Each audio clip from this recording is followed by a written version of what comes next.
കേരളം ആശമാരോടൊപ്പം എന്ന പേരിൽ സെക്രട്ടേറിയറ്റിന് മുന്നിൽ ആശാ ഹെൽത്ത് വർക്കേഴ്സ് അസോസിയേഷൻ ഇന്ന് പൗരസംഗമം സംഘടിപ്പിക്കും. സാംസ്കാരിക നേതാക്കളും പൊതുജനങ്ങളും പരിപാടിയുടെ ഭാഗമാകുമെന്ന് സമരസമിതി അറിയിച്ചു.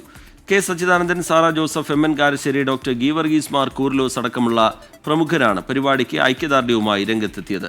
വിവരങ്ങളുമായി മേഘ്ന മുരളി തിരുവനന്തപുരത്ത് നിന്ന് ചേരുന്നുണ്ട്. മേഘ്ന, വിവരങ്ങൾ.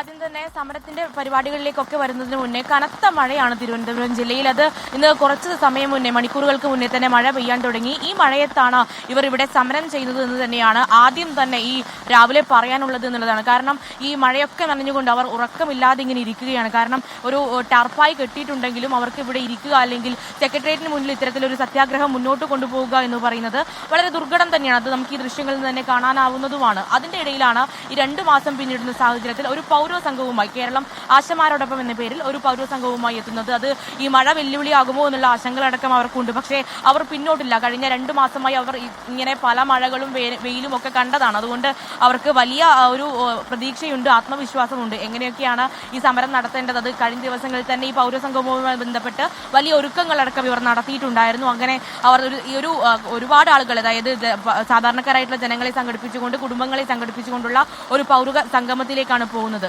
എങ്ങനെയാണ് പരിപാടിയുടെ ഒരുക്കങ്ങളൊക്കെ? സമരം ശക്തമാക്കാൻ തന്നെയല്ലേ നിലപാട്?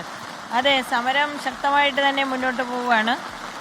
ഇന്ന് നമ്മൾ പുതിയൊരു പരിപാടി, വലിയ ഒരു പരിപാടി ഇവിടെ സംഘടിപ്പിച്ചിരിക്കുകയാണ്.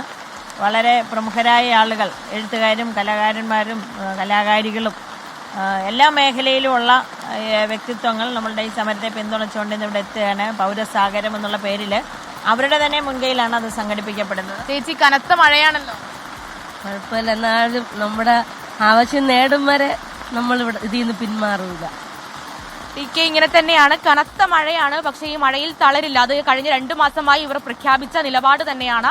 ഈ മഴയിൽ തളരില്ല. അവരുടെ ആവശ്യങ്ങളായിട്ടുള്ള ഓണറേറിയം വർദ്ധിപ്പിക്കുക, അതുപോലെ വിരമിക്കൽ ആനുകൂല്യം നൽകുക, പെൻഷൻ നൽകുക, ഈ ആവശ്യങ്ങൾ മുന്നോട്ട് വെച്ച് അത് സർക്കാർ അംഗീകരിക്കുന്നത് വരെ, അത് പലതവണ ചർച്ചകൾ നടക്കുന്നു, പല അധികൃതരുമായി ചർച്ചകൾ നടക്കുന്നു. അങ്ങനെ അത് സർക്കാർ അംഗീകരിക്കുന്നത് വരെ സമരം തുടരുമെന്നുള്ള ഒരു നിലപാടിൽ തന്നെയാണ് ആശാ വർക്കർമാർ ഉള്ളത്.